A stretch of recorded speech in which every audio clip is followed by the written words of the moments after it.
Good morning and welcome back to the allotment and the channel. I'm just offloading a little bit of compost that one of my good friends gave me. He gave me 3 bags and it's stuff that's recycled from the council, so I'm going to give it a go. When I empty the small greenhouse of the tomatoes, I'll use it in there to improve that soil, because we do grow in there quite intensely. Well, today you can feel that chill in the air. You can tell that we're getting on the other side of summer into autumn, and the winter's going to be with us in no time.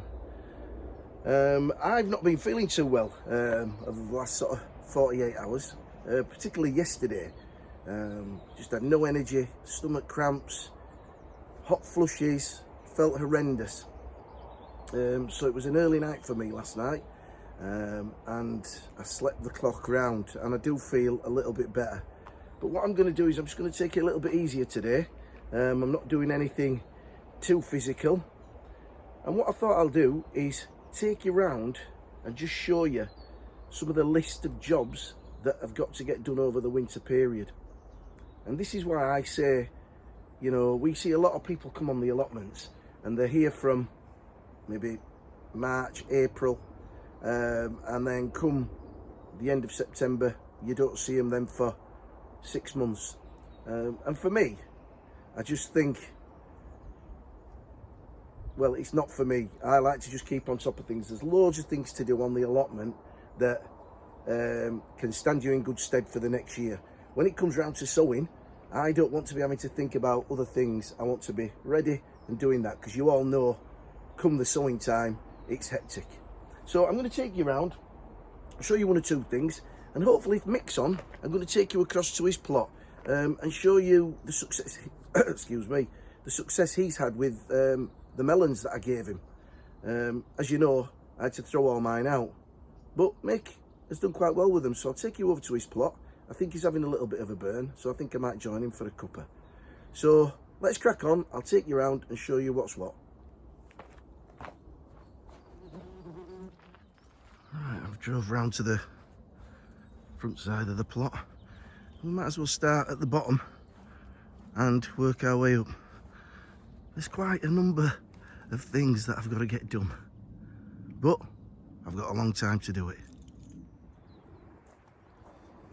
One of the first jobs that I've been meaning to do for at least 2 or 3 years now is clear this bed at the front. At the opposite side of the entranceway, I've cleared that bed. It's nice and empty, and I've got to get this cleared. It's full of crocosmia and roses and various shrubs, and I just think I can make more use of it. So that's a job for the winter. You might not be able to see it from here, but my fence line runs all the way down to the polytunnel that you can see just there. And as you can see, it's rather wonky. This is sticking out into the path. When you go further down, it's just as bad. So I'm going to do some repairs with that. But as I said before, right at the beginning when I made this fence, the good thing about these pallet fences is because of the shape of it, you can actually, the posts that have rotted in the ground, you can just drop down between the pallets and just put a new one in and screw it to. So that's probably going to be a morning's work to repair all the fencing. That's number 2. And number 3 on the list is I've got to go around. Number 3's of many parts. I've got to go around and repair all the edgings of my beds.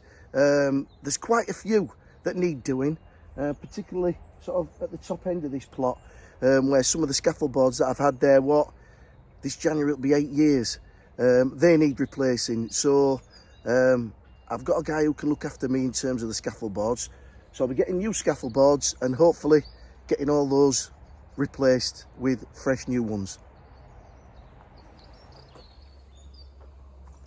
Number 4 on the list is to make another 1 or 2 of these Brassa Nets.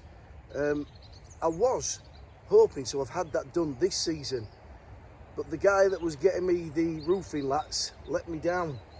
So I'm going to have to find another source. But it's definitely something I need to get, because doing it this way isn't really ideal. It stunts the growth, and I don't think it allows enough air in there. So that's job number 4. Another 2 Brassa Nets.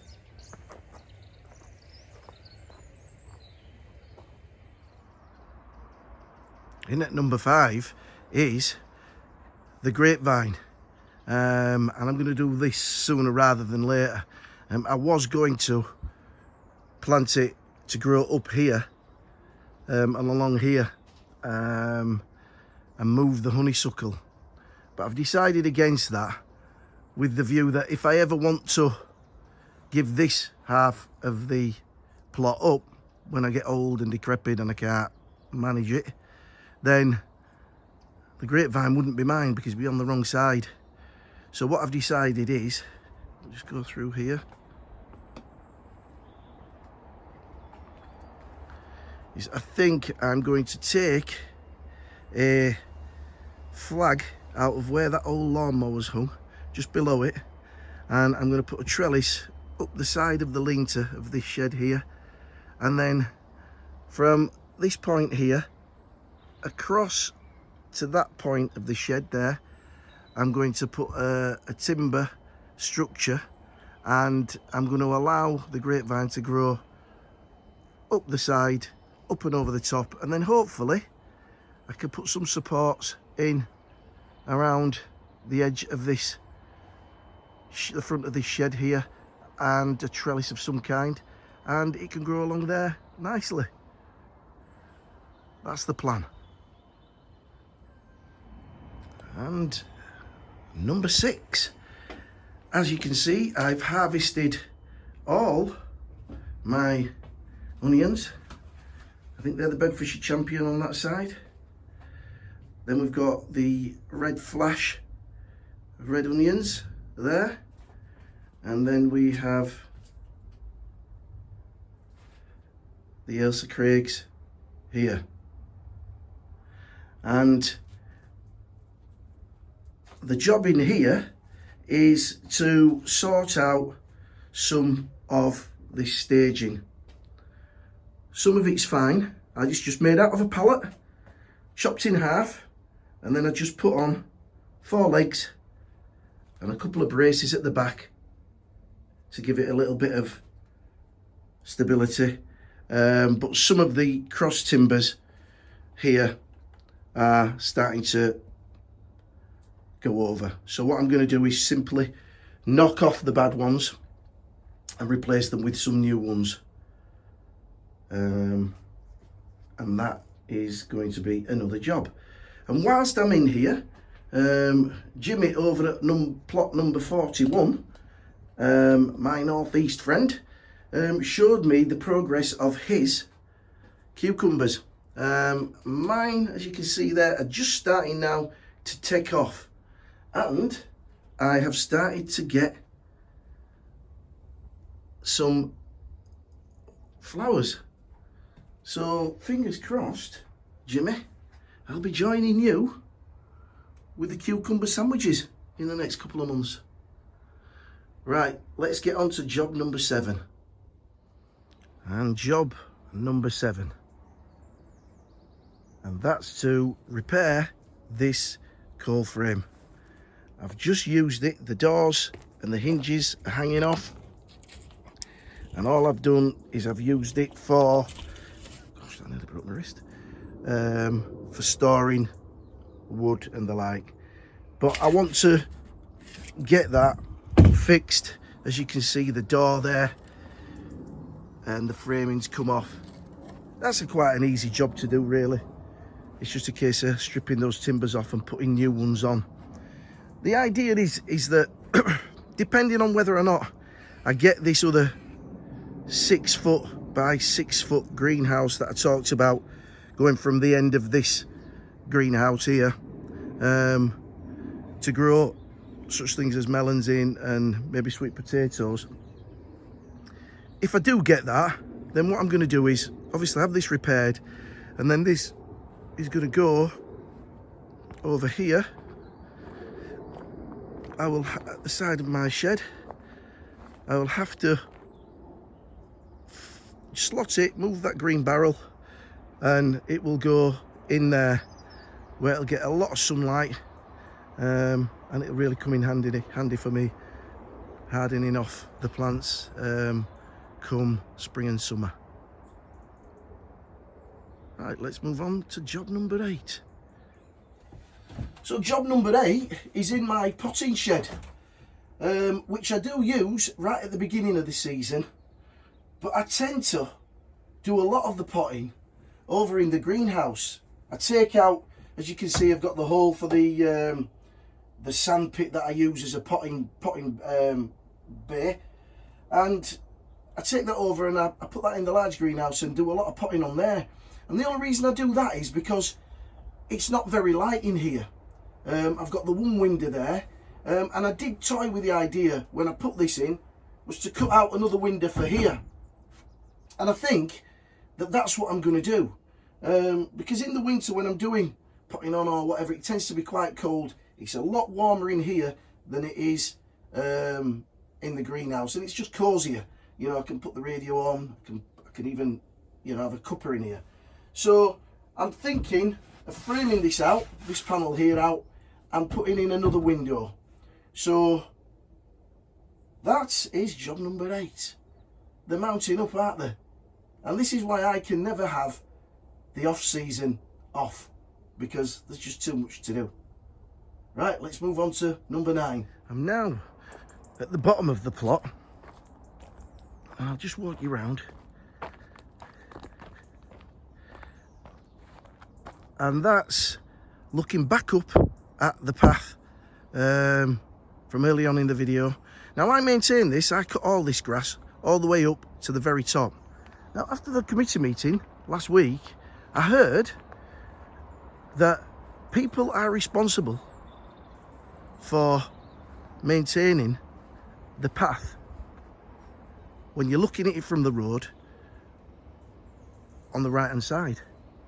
And it turns out that this, right where that wood is, running all the way up there, is my responsibility too. And I've never touched that. This neighbour used to look after it, but I've been told that that's my responsibility. So if I cut that one, as well as the other one, I'm almost like doing both jobs, which I don't mind, you know, as long as it gives me access. So that may be number 9 on the list. I'm going to have a chat with the plot neighbour and see what his thoughts are on it. And finally, number 10 on the list is, you may remember when I built these compost bays, there was a laurel hedge behind it. And I think I'm going to have to take that out, because what I've got is I've got a lot of weed growing in amongst that. A lot of those thistles that go everywhere. And some of those thistles have been dropping in and through into the compost. So that's not going to be a good idea, because I'm going to be passing that on. So what I'm going to do is I'm going to get those laurels out, and I'm going to be able to keep that weed free. So that's number 10. I think it's time for a brew. I was just on the way to the van to get, I've left my flask in the van, and guess what I nearly stood on. Look at that.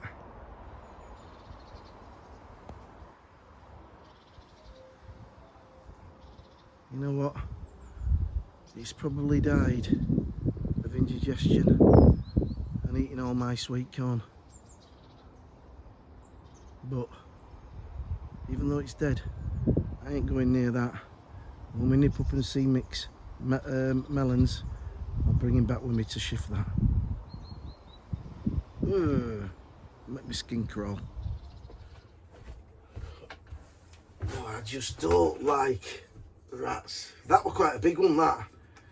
I did venture a bit nearer that thing, but we have got a cat. I was just talking to Margaret, my plot neighbour, and there has been a black and white cat been patrolling around these sort of like 4 plots, and I've seen it quite regular. So it might be that it's the cat that's done the damage there. Not necessarily the poison that I put down. But do you know what? That cat can stay here as long as it wants. I'm not a massive lover of cats, but if it's going to do a job for me, it can stay. Right, yeah, so that were my top sort of 10 jobs that I've got to get done over the winter period. Not necessarily in that order, but jobs that I hope to finish by sort of around beginning of March time. So that's what will be occupying me over that time period. One of the things not on the list is this shed. As you know, I started it off and painted it, and the intention was to have a log burner there. And then I got a little bit worried about people coming in and lighting fires. And then I went on to the idea of maybe getting myself one of those portable ones I've seen a number of YouTubers have got. You can literally probably leave the chimney in, but just take the fire out and, you know, take it away with you, or hide it somewhere on the plot. So that's still in my mind, but whether or not that gets done, I don't know. What is going to happen is the old fire that was going to be in here, because I wasn't too keen on, you know, it's fallen apart, but I can fix it together. I'd rather that be an outdoor fire. So that's going to go into the linter just behind me here. Right, well, I'm going to finish drinking this, and then we'll nip up, and hopefully Mick will be on, and he'll take us into the greenhouse and show us his melons. It sounds ominous, doesn't it? Right, I'll finish my brew, and I'll see you up at Mick's. Here we go. Plot number 79. Hey up, Mick. Hey up, Mel. How you doing? I'm alright, mate, I'm alright. Having a burn, I see, at the back. Yeah, I just sort of start trying to clear some of the mess up. Why not, why not? Mick, I've been telling everybody about your success with your melons. Oh, right. Really? Yeah, and my failures with my melons. Any chance we can have a look in your greenhouse and see them? It makes a change for me to have a Failures. crop that you don't, because it's usually the other way around. Well said, Mick, I like that. You're my mate. It started to rain, so we're in the greenhouse just in time. Right, Michael, where are these? Well, we have one here. Let's have a look. Bloody hell. There's another one behind there. Let's have a look. And a final one. Whoa, I mean, they're a good old size. Mm. How have you managed that? I don't know. Oh, there's one there. I water them profusely all the time, and my feed is just liquid grow more. Right, and just in that pot? Miracle Grow, sorry. Yeah, and I feed it once a week minimum, maybe twice sometimes, you know, in the full season. Yeah. But I just keep it really, really wet all the time. Right, right. I mean, my pot was similar size to that, and so I don't know what I've done wrong. But I'm going to definitely give it a go next season. Yeah. It seems that I've had a melon here Yeah. at this end of the greenhouse before. Yeah. As I say, I don't get as much light as you. Yeah. So some things take longer, but Yeah. this is probably the sunniest end Of yours, the greenhouse. right. Maybe that's something I need to think about. Right, Michael, thank you very much for that. No problem. I think I'm going to get myself a cup of tea, and I might stand round your fire and we can have a quick chat. Yeah, we'll have a quick chat. Obviously, I'm not standing out in the rain all day, Malcolm. Definitely not. Right, well, me and Michael have finished this brew. It's started to come down a little bit heavier now, so we're going to end this video here. I'd like to just wish everybody a great week next week. Thank you very much for watching. Thank you to the new subscribers. And those people that are watching that aren't subscribed, the usual form, if you can subscribe, that would be really appreciated. So from me, until next week, what's me saying, Mick? Happy growing. Happy growing. See you later, guys.